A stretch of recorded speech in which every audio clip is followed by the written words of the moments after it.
Hey guys, welcome back to my new log. ಎಲ್ಲರೂ ಚೆನ್ನಾಗಿದ್ದೀರಾ ಅಂತ ಭಾವಿಸ್ತಾ ಇವತ್ತಿನ ವೀಡಿಯೋನ ಸ್ಟಾರ್ಟ್ ಮಾಡೋಣ ಬನ್ನಿ. ಇವತ್ತು ನಾನು ತುಳಸಿ ಹಬ್ಬದ ಬಗ್ಗೆ, ಇನ್ನೇನು ತುಳಸಿ ಹಬ್ಬ ಬರ್ತಾ ಇದೆ ಅಲ್ವಾ, ಅದ್ರ ಬಗ್ಗೆ ನಾನು ಇನ್ಫಾರ್ಮೇಷನ್ನ ತಿಳಿಸ್ಕೊಡ್ತೀನಿ ನಿಮಗೆ.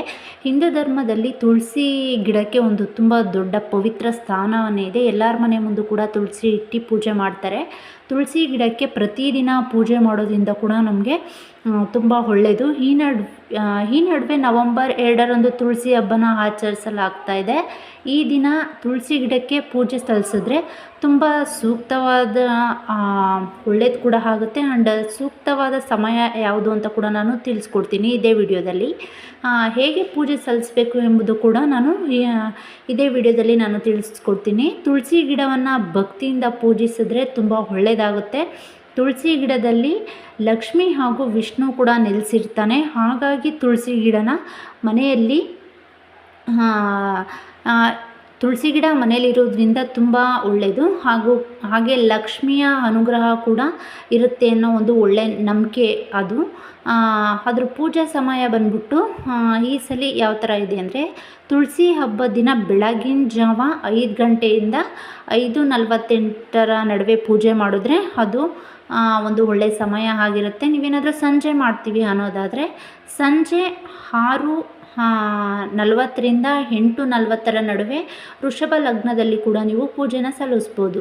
ಪೂಜೆನ ಯಾವ ಥರ ಮಾಡಬೇಕು ಅಂದರೆ, ತುಳಸಿಯ ಜೊತೆ ಸಾಲಿಗ್ರಾಮ ಆ್ಯಂಡ್ ಗೋಮತಿ ಚಕ್ರ, ಶ್ರೀಕೃಷ್ಣನ ವಿಗ್ರಹ, ಬೆಟ್ಟದ ನೆಲ್ಲಿಕಾಯಿ ಅಥವಾ ನವಿಲುಗರಿ ಇಟ್ಟು ಪೂಜಿಸಿದ್ರೆ ತುಂಬ ಶ್ರೇಷ್ಠವಾಗಿರುತ್ತೆ ಅಂತ ಹೇಳ್ಬೋದು.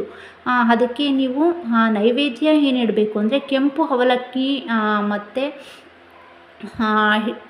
ಅವಲಕ್ಕಿನ ಇಡೋದ್ರಿಂದ ತುಂಬ ಒಳ್ಳೆಯದು. ತುಳಸಿ ಪೂಜೆಯಲ್ಲಿ ಅರಿಶಿನ, ಕುಂಕುಮ, ಹಣ್ಣು, ಬಳೆ ಹಾಗೂ ಹೂ ಇಟ್ಟು ಪೂಜಿಸಬೇಕು. ಬೆಟ್ಟದ ನೆಲ್ಲಿಕಾಯಿ ದೀಪ ಆ್ಯಂಡ್ ಅದೇ ಬೆಟ್ಟದ ನೆಲ್ಲಿಕಾಯಲ್ಲಿ ತುಪ್ಪದ ದೀಪನ ಹಚ್ಚಿದ್ರೆ ತುಂಬ ಒಳ್ಳೆಯದು. ತುಳಸಿ ಪೂಜೆಗಿನ ಮುಂಚೆ ನಾವು ಗಣಪತಿ ಪೂಜೆ ಸಲ್ಲಿಸಬೇಕು. ಬಳಿಕ ಮನೆ ದೇವ್ರನ್ನ ಪೂಜಿಸಿ ತುಳಸಿ ಹಾಗೂ ಶ್ರೀ ವಿಷ್ಣುವಿಗೆ ಪೂಜೆ ಸಲ್ಲಿಸಬೇಕು.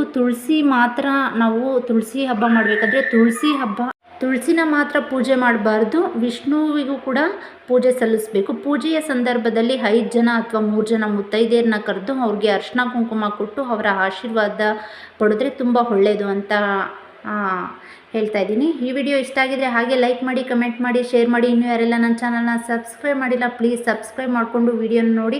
ಇದೇ ಭಾನುವಾರ ನಾನು ಕೂಡ ತುಳಸಿ ಹಬ್ಬನ ಮಾಡ್ತೀನಿ. ಆ ವಿಡಿಯೋನೂ ಕೂಡ ನನ್ನ ಯೂಟ್ಯೂಬ್ ಚಾನಲಲ್ಲಿ ಹಾಕ್ತೀನಿ, ನೀವು ನೋಡ್ಬೋದು.